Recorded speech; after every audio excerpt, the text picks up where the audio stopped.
Welcome to Gambling with an Edge.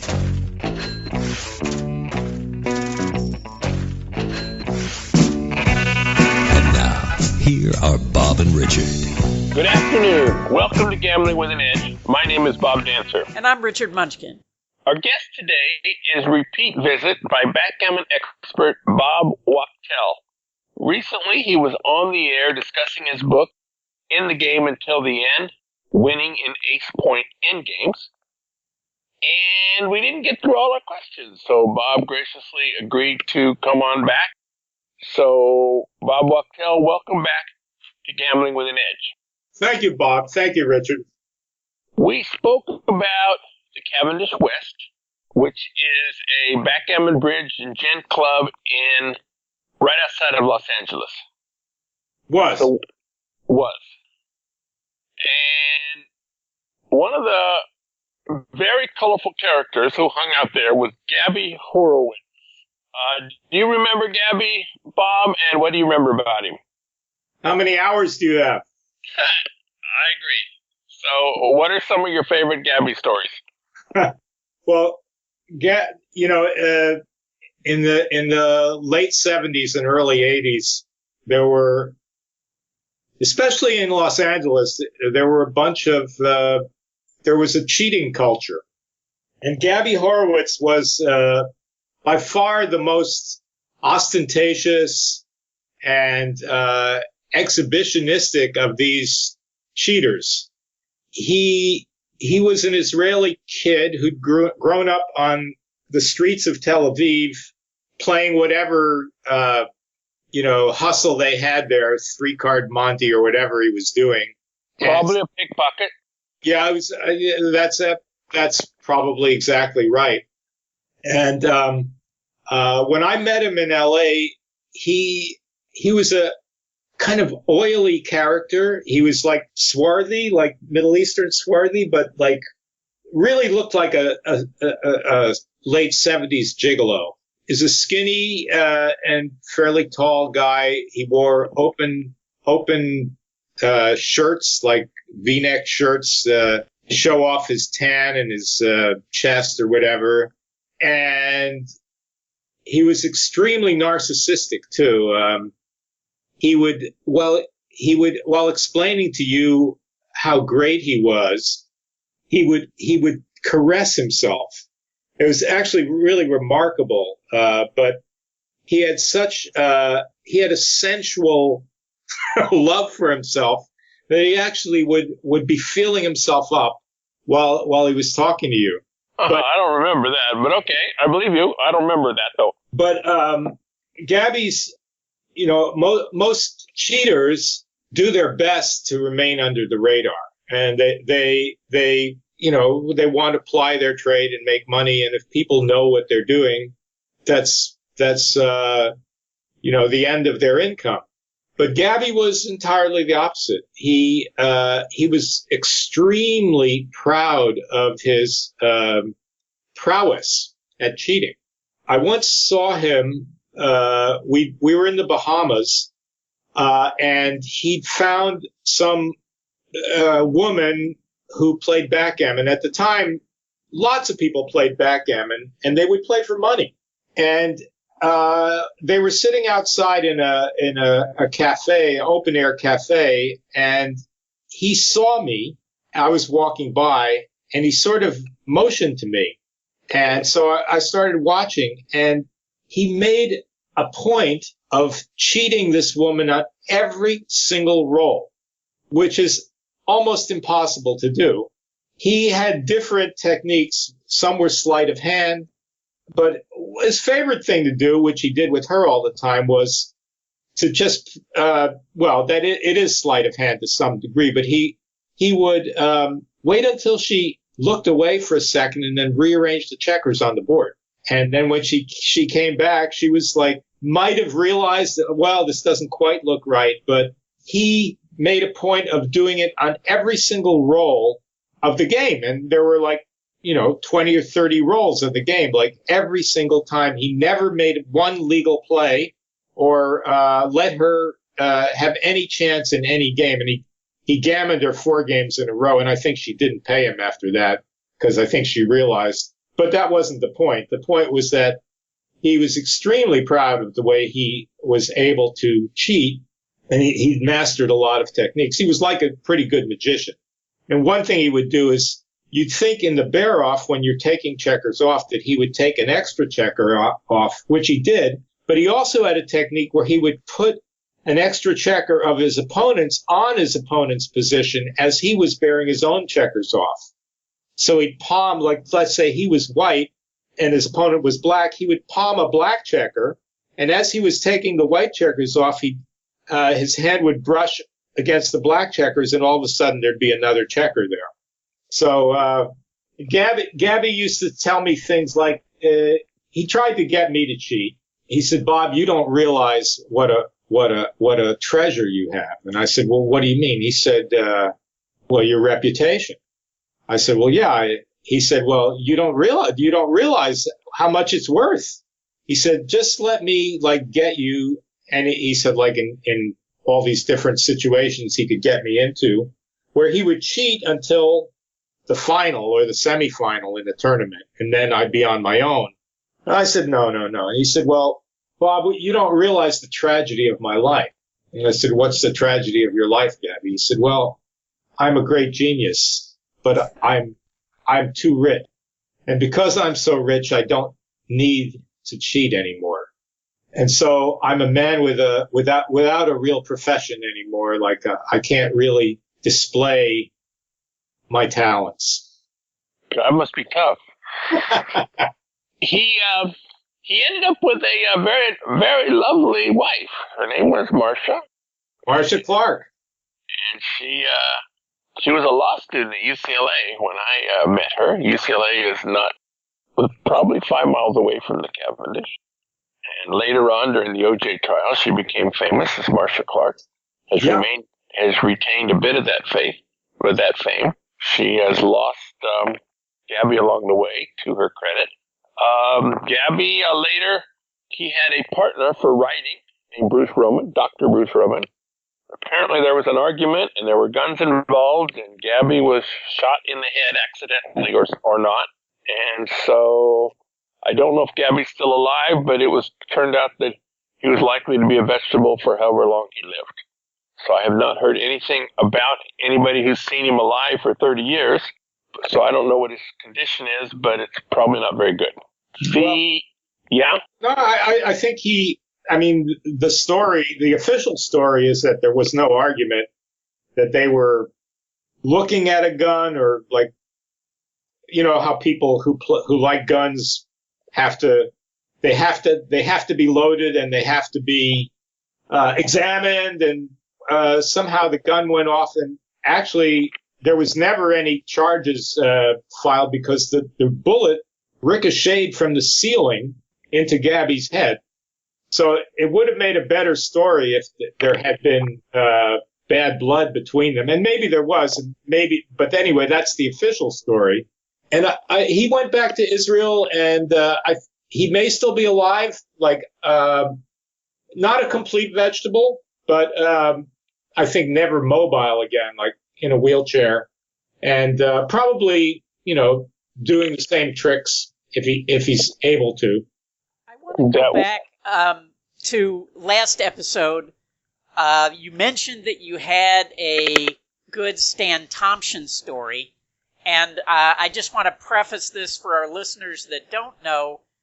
Stan Tomchin was one of the best backgammon players in the 1970s, and he is one of the people that I interviewed for the book Gambling Wizards, and he was one of the original people behind the sports book Pinnacle Sports, which is the best sports book for years, best online sports book. So, so your Stan Tomchin story. Well, I interviewed Stan Tomchin for the video I did about McGrill, and Tomchin he's a strange character, but he was extremely adamant and emphatic. McGrill ruined his life, he said, which is probably true. I mean, most people would agree that he could have done a lot better with his life, but what really annoyed Tomchin was that there were these huge pigeons who used to come into the Mayfair back in the early days, and McGreal would ignore them because he was fascinated by some backgammon position, which he was playing with Mike Sankiewicz or something like that. I'm still hearing some fuzz there. But nothing from my end. Okay. But that was basically it. He really was really like his philosophy, which he exemplified with this remark, is that you're a loser if you don't make the money while it's available. And he didn't have any respect for McGreal's sort of love of science and love of research. He just thought that was nonsense, like, make the money. And the fact that McGreal would be off in the corner, as Tomchin said, looking at some, interesting backgammon position when he could have been playing this guy for $1,000 a point was just an abomination. Now, another thing about Tomchin is Gaby Horowitz gave Tomchin credit for teaching him backgammon. The deal was Tomchin would teach Gaby how to play the checkers, and Gaby would teach Tomchin how to make checkers disappear. So Tomchin wanted to learn all of Gaby's sleight of hand tricks. I don't know Tomchin. I'm assuming a lot of it was to protect himself when he saw somebody else do it. So I don't know if Tomchin ever did it himself, but he wanted to know about him. One of the Gaby tricks that Bob didn't actually mention, sometimes you might roll say a 6 and a 3, but the perfect roll is 6 and a 4, so Gaby would just play 6 and 4. And just pick up the checker and move it to the other side of the board and put it down. And you go, well, somebody who plays that fast must be doing it correctly. And so it just happened to be a great roll. Right. And so he would do that very well. Well, he would also snap the dice up, and if you said, wait a minute, you had a 6-3, not a 6-4, he'd go, no, I didn't. It was 6-4. Yeah. Well, another thing Gaby could do, and my friend Mike Slobodny caught him doing this one time. We were playing at Pips. Is the holdout trick? Pips was in Beverly Hills, in the Los Angeles area. It was a higher end club than the Cavendish. Yeah, it was like a sort of a cafe bar disco kind of place, where there at that time all discos had backgammon sets. Yes. But do you guys know what the holdout trick is? No. I actually have a small book that's devoted to it. It's a magician's trick that you use when you're playing with a dice cup. And what you do is you put only one die in the cup, and one die you hold with your pinky in the hand that's holding the cup, so that it's not visible. You shake the dice, and somehow when you shake them, it doesn't sound very different when you shake one die or two. I don't quite know why, but it's true.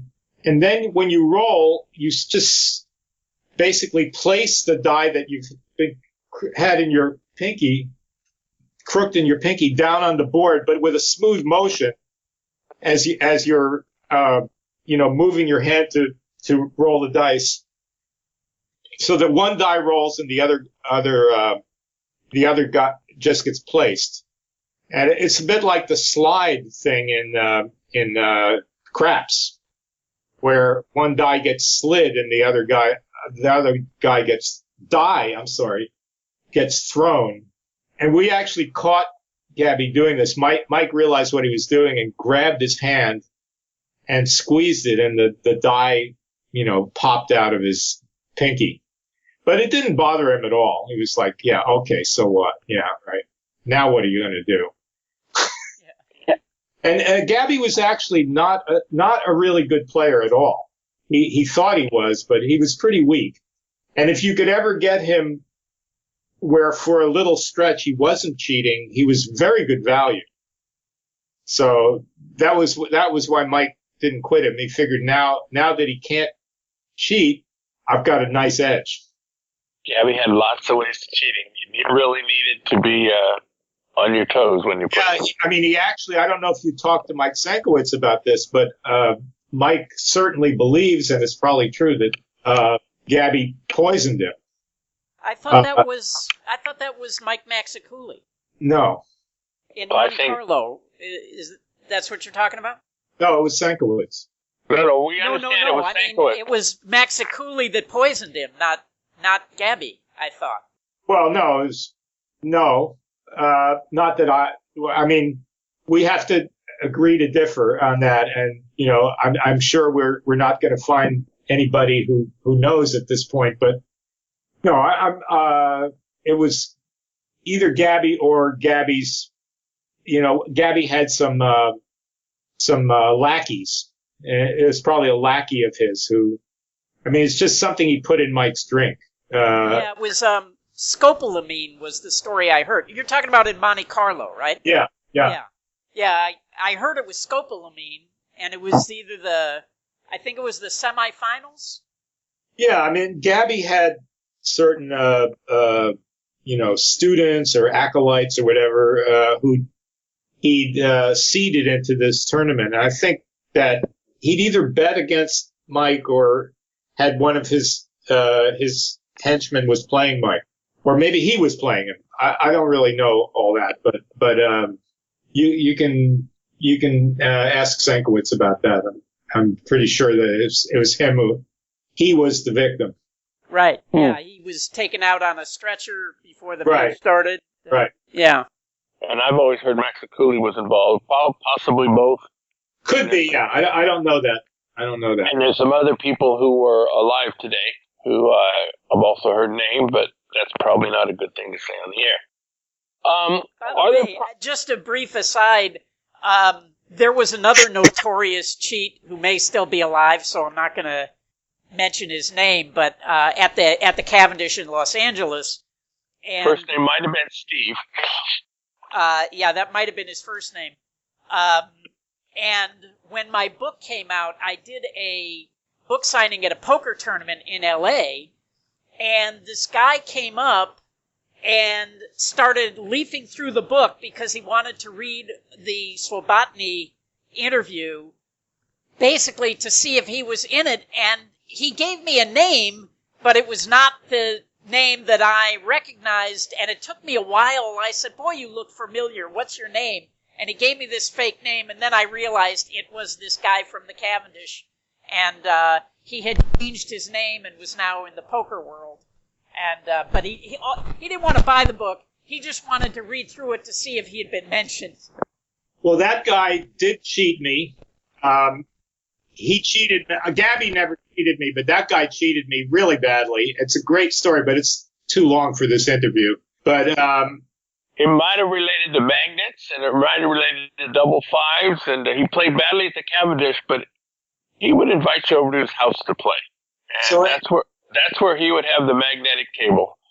Right. And about a couple of years ago, a friend of mine started a home poker game in L.A., and this guy showed up, and they started talking about me.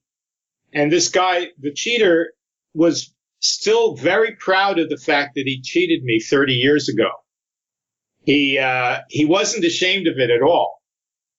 And in fact, I've found out that most of these guys who are cheaters, I have another acquaintance who's a pretty famous poker cheater, and he was busted for it eventually. But he admits that he says, like, in backgammon especially, he says, but in other games too, I'm not as good as these other guys. But that's one thing that I am good at, is thinking of ways to cheat. And I take a lot of pride in it. So, and he's a pretty sophisticated, educated person. But I haven't met the cheater yet who's feels bad about what they did or is in any way regretful. All right, let's move on. Somebody who isn't known for cheating, Someone I remember back at the Cavendish was Steve Sachs. I'm about 10 years older than Steve. And by the time he became 21 years of age, I'd been a regular at the Cavendish for 4 years or so. And I could beat him then. But I lost enough money to other players that eventually I had to do what every professional gambler hates to do, which is go out and get a job. Now, people who've always had jobs and always had to have jobs doesn't think it's a big deal to go out and have to get a job. But if you're able to support yourself gambling and then lose and have to go out and get a job, this is a traumatic experience. And I came back, played nights and stuff, and by that time, Steve was even with me and quickly became better than me. And I've looked at best players in the world list over the past several years, and you see Steve's names on there.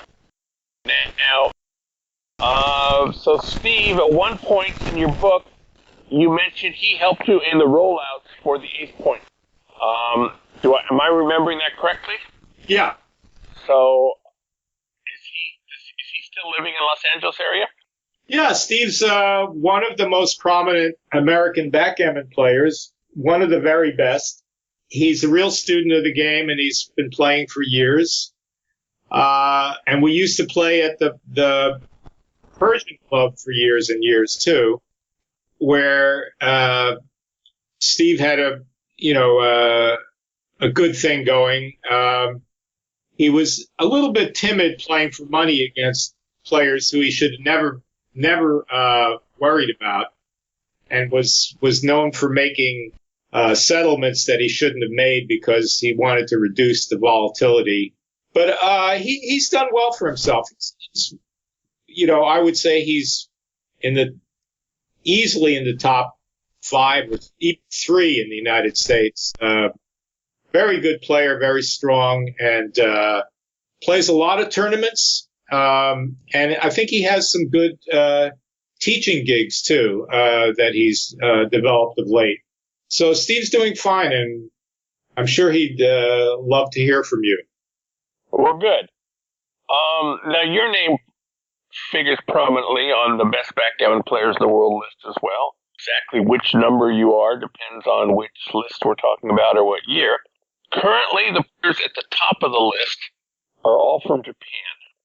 So with Moshi, I guess, at the very top.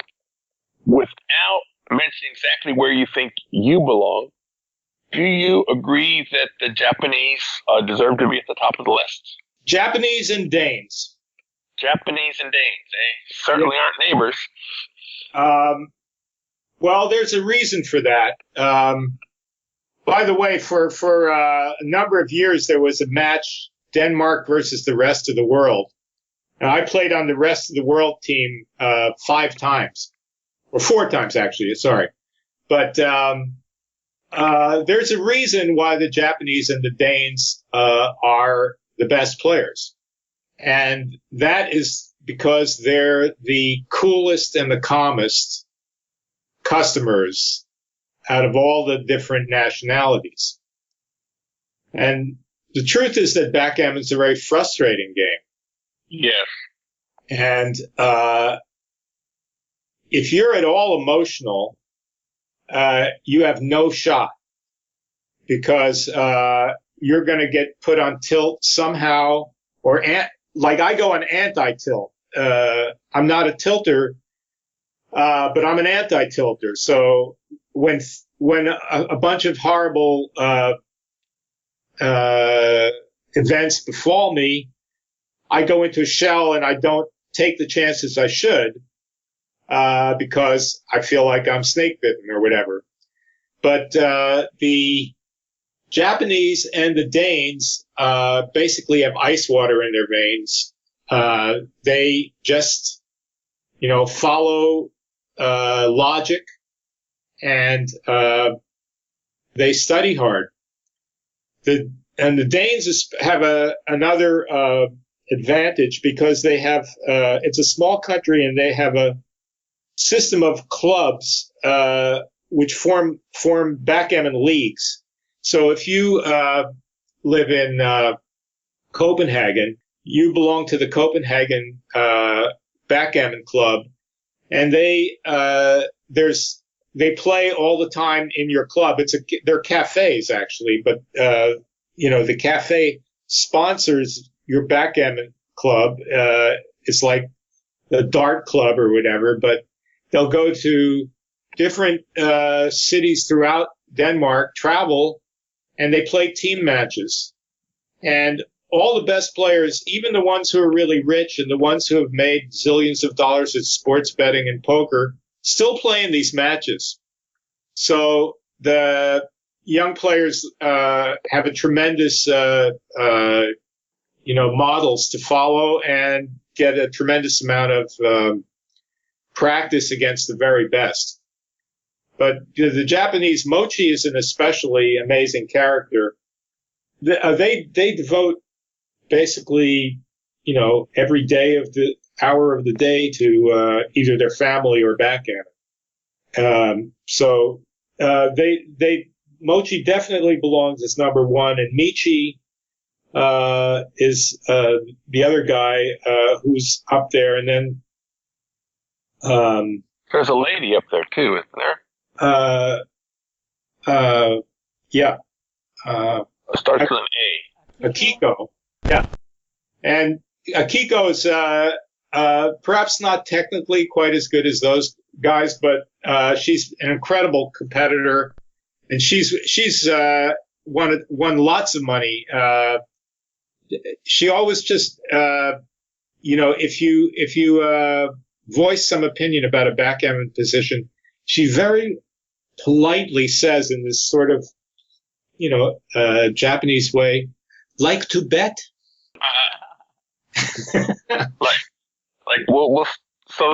Backgammon has all these propositions. Right. Where you start a position from some fixed position, and one side or the other, you can have a handicap of 1.5 points or some such. I'll pay you 6 points if you take this position, and da-da-da. And the players who play that well get a lot better than the ones who don't. So, yes, Richard? Is there still a lot of proposition play, given that now the computers are so strong you can just find out which the better side is? Oh, no. Computers killed a lot of things in backgammon. They killed most money play. They killed proposition play. And they made it really easy for people to write bad books, too. Because, they've had other pernicious effects too, because they created a sort of culture where people only look at their mistakes. The way the computer programs are designed, they always tell you the best move, but when they display a match, for example, they highlight only the mistakes. So let's say you and I play a match, and we look at the result of the match afterwards. According to the computer analysis, you're just going to look at your mistakes. And that creates a sort of attitude that's not very easy for beginners to deal with, because you don't really get any reinforcement that you've done anything good. The computer doesn't tell you, wow, that was a great move you made. It just passes over it in silence. And in a recent article I wrote, I compared that to chess, where in chess, there's a vast literature in chess where the games that are annotated, the punctuation marks are not just, oh, that's something wrong, but they're exclamation marks and question marks. The exclamation marks designate really smart plays or really brilliant plays. And in fact, in chess, in tournaments, they used to have what's called a brilliancy prize for the smartest, most daring, fun game that was played in the tournament. But nothing like that exists in backgammon. People are only just concerned with, I made a mistake here or I made a mistake there.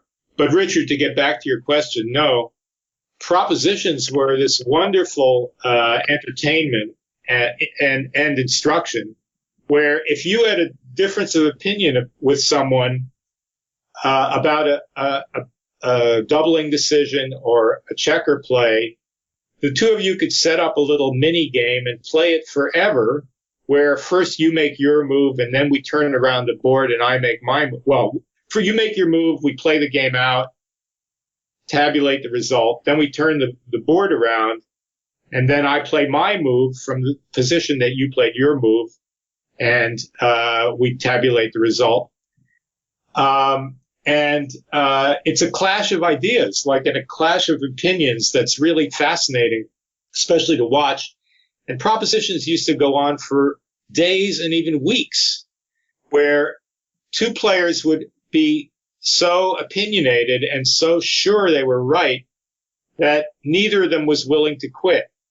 And the computers destroyed all that, because all you need to do is now, consult bot once, and you're on the wrong side and you're just going to quit. So is there any money to be made in backgammon anymore? Well, of course. But there's money always to be made in any kind of gambling, because all you need to do is find someone who's worse than you and play them. But if the pool is so small, it sometimes makes it very difficult to find that person. Well, yeah, that's the art of it. But the most money that's been made in backgammon comes from people who never even went to a tournament. There was this guy, his name was Harvey Huey in Texas, who owned a chain of hotels. And he probably lost more money than the net worth of, a hotel or two worth of money playing backgammon with another guy at his golf club. And no one, finally, Harvey wanted to go to backgammon tournaments because he found out about it, which was a terrible result for his opponent, who just had a captive audience. And when he'd go to tournaments, like 7 or 8 pros would flock around him and they'd play a chouette where they were all divvying him up. But there are people, many, many people in the world who love backgammon. And if you find somebody like that, you can play them for years.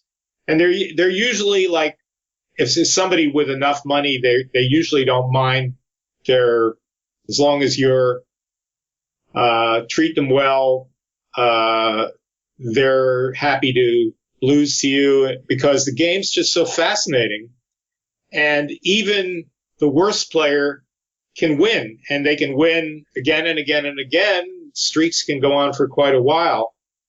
I played a guy who was a lawyer in San Francisco area, and my point is that there's a lot of self-deception too. Like even if you play someone and you beat them really badly, they can convince themselves that it wasn't that bad at all.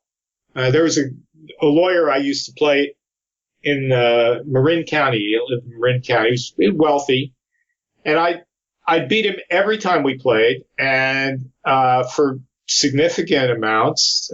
And after 5 years, he said to me, Bob, I think we're like pretty even players. He said, no, a few little tricks, but basically we're at the same level. So there's always, that element of self-deception. And if you're removed from the actual backgammon tournament world, it's completely possible to find people like that who just love the game. And you have to remember, too, that the Middle East is just like full of millions of backgammon players. They play in Iran and Turkey and Israel and Jordan and Syria, Saudi Arabia, Yemen, every country in that area, including Georgia and Kazakhstan, and backgammon is the national game in those places, and there are plenty of people with lots of money. I mean, it takes some enterprise to find them, and I would never suggest that you should hustle. I think that's unethical. Hustle in the sense of deceive them and about your strength. But a lot of people don't care either. You can tell them I'm a good player, and they say, well, I am too. And I say, no, you're up, but I'm a better player than you. And they say, well, that's what you think. Let's play. So it's actually one of the best games to make money at if you're willing to. You have the enterprise to, beat the bushes a little bit and find people. I agree. It's one of the best gambling games there is because, as you point out, the bad players think they got unlucky, and there's enough skill that the good player is going to win. Yeah. Do you currently make your living playing backgammon, or are you also doing other things? No, I'm doing some other things, some other gambling ventures. I never made lots of money at backgammon anyway because I'm not the hustler type. Yeah, I'm not ambitious in that way. Like where Mike Subodny and I, we both were at the Cavendish in the early '80s.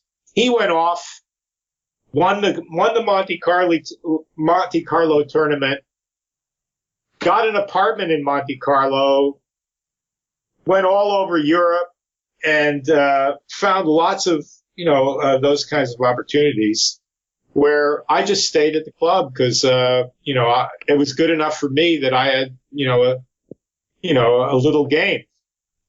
So I'm not really of the type, few things have fallen my way.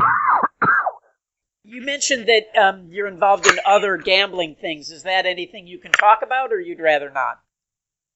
I'd rather not. Okay, no, that's fine. Yeah, I almost killed myself a little bit, but I had a sip of water and it went down the wrong tube. I apologize to our listeners for distressing them. I was a bit distressed myself.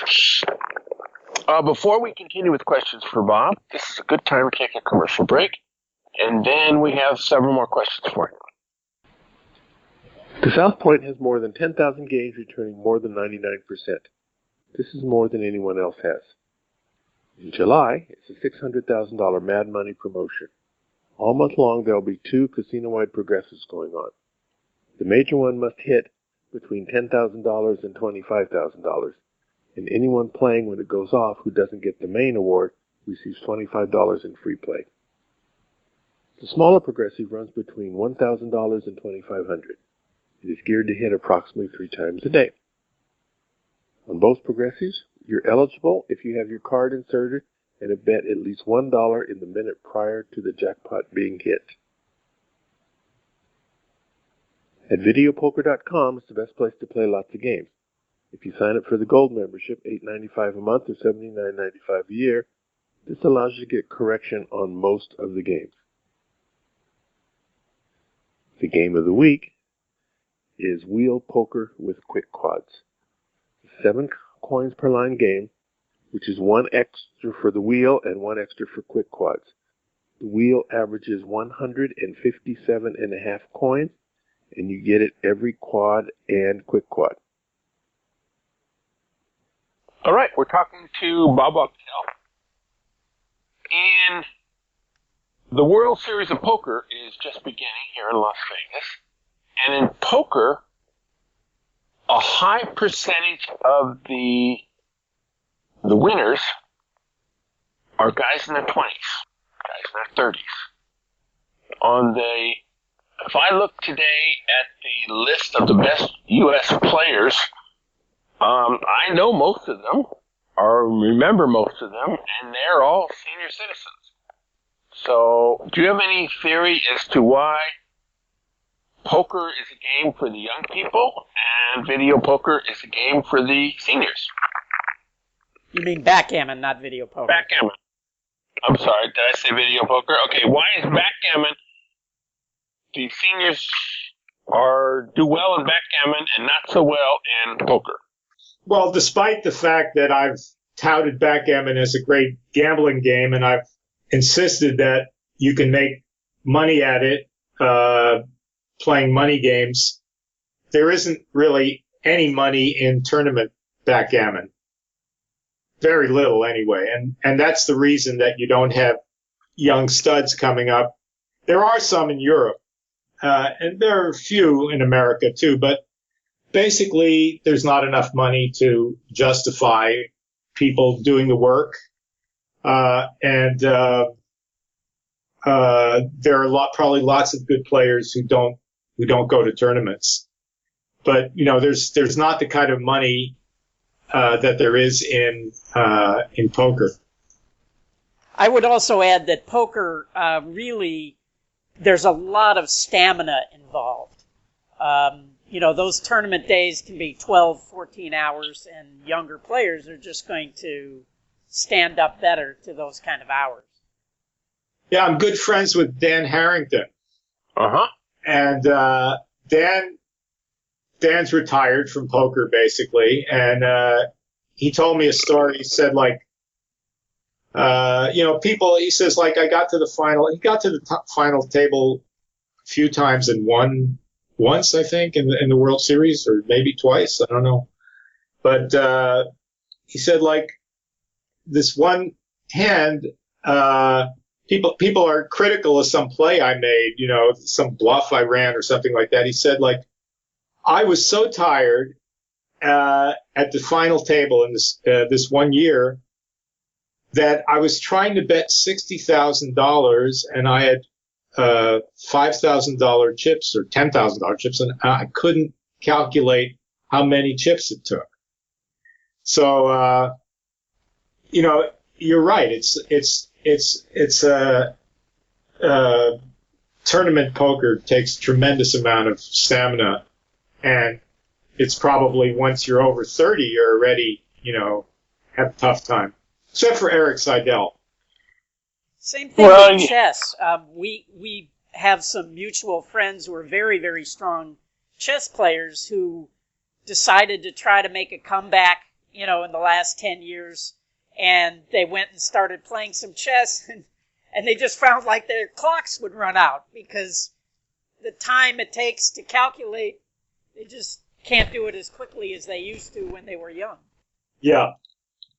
Well, they're probably not things don't come as automatically either when you're not immersed in the milieu, and you're not playing every day. Now, we talked about the Monte Carlo tournament a little bit. Your best finish there, I believe, is second place, which is an impressive accomplishment by any standard. Now, several years ago this happened. Do you ever think about that finals match, second-guessing any plays you made, which might have made you world champion, or was that just another tournament, and some you win, some you lose? I actually played that's one of my claims to fame, is that I had the lowest error rate of anyone who ever played in a Monte Carlo final, even though I lost the match. So no, I don't have any regrets about the way I played.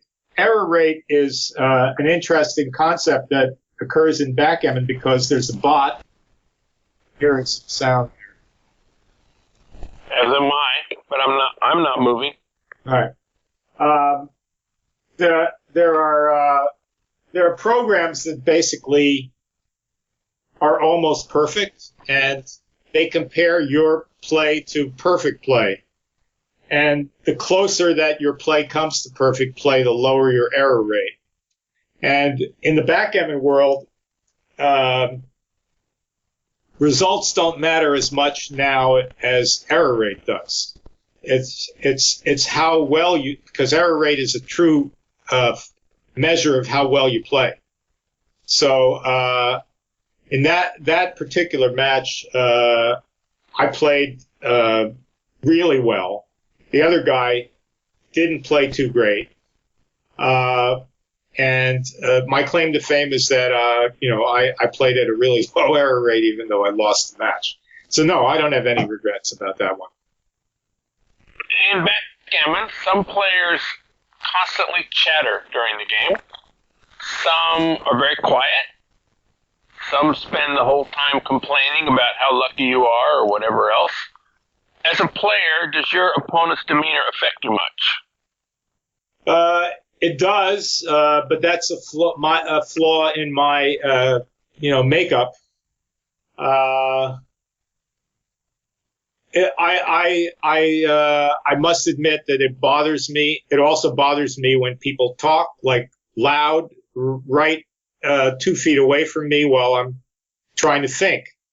That's not like chess, where you even in a tournament among kids, there was like it was pretty quiet because people are trying to think. And yeah, like in tournament play, people are not allowed to chatter. They're not allowed to complain, really. And you can appeal to the tournament director when that happens. But in money games, it's something you have to put up with. And the most successful money players are the ones who actually enjoy hearing their opponents complaining. And I have a friend like that. It just says, well, that means that's just music to my ears when the guy complains about his bad luck and tells me, it's usually a combination where they complain about their luck, but they tell you how lucky you are and how badly you play, even though you're beating them. So, I'm in that sense, I'm not really suited, again, to making money. Some friends of mine are much better at that. Everything, goes off their, like water off a duck's back kind of thing. Changing subjects. Yeah. With chess clocks. They're now used in many tournaments. When I played, they were not used at all. So are the chess clocks used the same way in backgammon tournaments as they are in chess tournaments, or are they different? Well, it's a little different because there's a delay. And there's a funny story about that. In chess, you might play a match where each person has an hour and a half for 40 moves. As you play, you record the moves. And as a player, you know how many moves you've made, how much time you have to go, and so forth. Backgammon, first of all, is open-ended.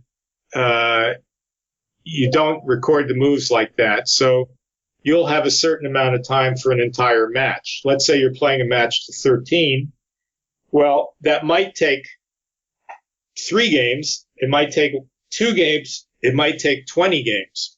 You don't really know how much time, it's how many games there are going to be. So you don't really know. You can't really judge with any accuracy how to budget your time. But backgammon also has the feature that chess doesn't have, where you not a machine, have to produce your own rolls. And the traditional way of doing that is to have a dice cup, put 2 dice in the cup, shake the cup, shake, and then roll the dice. That takes a certain amount of time. It can take from 3 or 4 seconds to 10 or 15 seconds. And sometimes when you roll the dice land cocked or not flat on the board, and you have to re-roll, or they land on top of the opponent's checkers, so you have to re-roll them. So that there's a certain amount of time that nowadays they've realized they have to give you on each roll to produce the roll. So that's called a delay. And usually you have like a 10-second delay for each move. And you might not have all that much time for the entire match. But most of the time, if you produce your dice rolls pretty quickly, you'll still have a few seconds of the delay to think, and then it's only then that your time starts running. Now, what happened when they first started using chess clocks, there is a tournament in Stockholm, Sweden in 2009 that I attended, where Mochi, the number one player in the world, and he was either number 1 or 2 or 3 at that time, was playing a match, but the tournament director, who was a chess player and not really, apparently, hadn't really thought very much about backgammon, had not instituted the delay. So they'd given the players quite a lot of time. It was like 45 minutes each for the entire match. But this turned out to be quite a long match. And it was a 13-point match. And it was a long match in that they played a great number of games. And Mochi started getting short of time. And it got to 11-11. That's called a situation that's called 2 away, 2 away. You're 2 points away from your goal, both players. And it's sort of one of the little paradoxes of backgammon is that it doesn't matter whether you double or not at that time. You can't do better than doubling by the math. But anyway, Mochi is one of those players who doesn't always play by the math. He tries to get a little bit of an edge. So he didn't double for about 10 rolls of this game. And when he finally doubled, his opponent immediately passed. And the reason his opponent immediately passed is because he realized that Mochi wasn't physically going to be able to make the moves in time because there was no delay. And now that the score was 12-11 and it was the Crawford game where no doubling is allowed, that would mean Mochi had to play 2 more games unless he got a gammon in one of them. And he physically wasn't able to play the moves because he only had like a minute left or something like that. And without a delay, each time he shook the dice, he was using up 5 or 6 seconds. So he lost the match on time. And ever since then, they've been, they've known that you need a delay in backgammon, which you don't in chess. But the clocks are very important because, they prevent players from just taking interminable amounts of time on obvious moves. There's a story that goes back to the 1850s when Paul Morphy was the U.S. chess champion, and he went to England to play Howard Staunton, who was the British champion. And Staunton knew that Morphy was better than he was. And so he sometimes took as much as 2 or 3 hours on a move. And Morphy actually started to cry at one time because he was so frustrated. So in chess, they realized they needed clocks, and you need backgammon for the same reason. You need clocks in backgammon for the same reason, although you need them with a little nuance, the delay, because otherwise it's not really feasible. Thank you. I enjoyed listening to you again. We're going to have you on again talking about the second volume of your Ace Point book. I have a physical copy in my possession, but I haven't opened it up yet until after these last 2 interviews were done. Now I'm looking forward to reading that book, and we'll get together sometime in the future, and we'll talk to you again. Great. I'm sorry, I interrupted you. Go ahead. Go ahead. You may thank me. I do. It's been my pleasure. Thanks a lot. Thank you much, Bob.